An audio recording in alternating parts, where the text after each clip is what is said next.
getir buraya.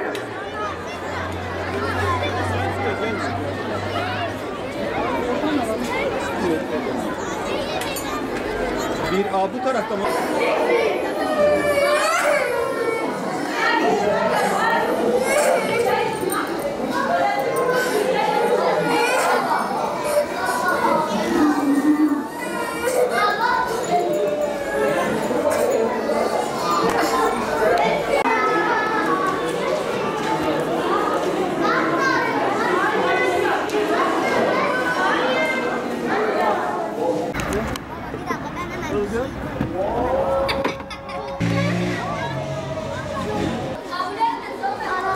Seviyorum.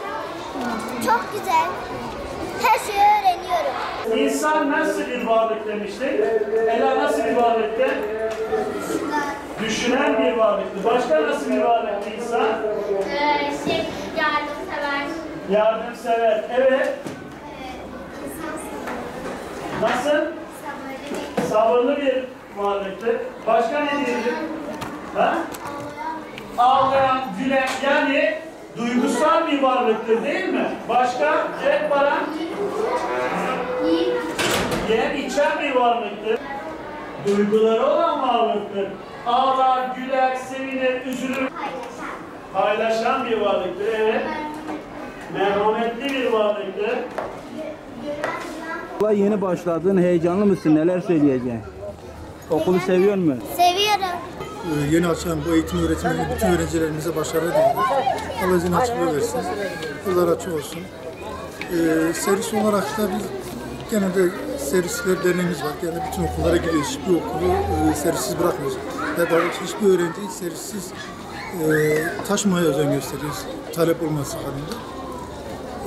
Servisler genelde bu sene yeni bir oluşum oluştu milli eğitimde. İhale kapsamında. Bütün servisçilerimiz servis sahipleriyle birlikte okullar paylaşıldı. Herkes kendi okulunun ihalesine girdi, aldı ve herkes kendi okuluna şu anda öğrenci kayıtları almaktadır. Ve servis bu sene o şekilde başlayacaktır.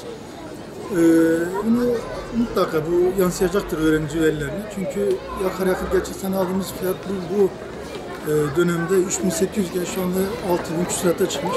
Yani bu da %70-80 bir zam demektir. Biz o kadar zam yapmayız ama mutlaka bunu da öğrenci, şoförün giderini karşılayacak şekilde bir zam yapmamız gerekiyor ki bunu da yaptık. Çünkü burada şoförün sigorta prim gideri var, özellikle ilkokul düzeyinde olan rehber gideri var, işte akaryakıt gideri, diğer araçların giderleri oluyor. Onun için burada mutlaka biz de bunu düşünerek diğer servis arkadaşlarla oturduk.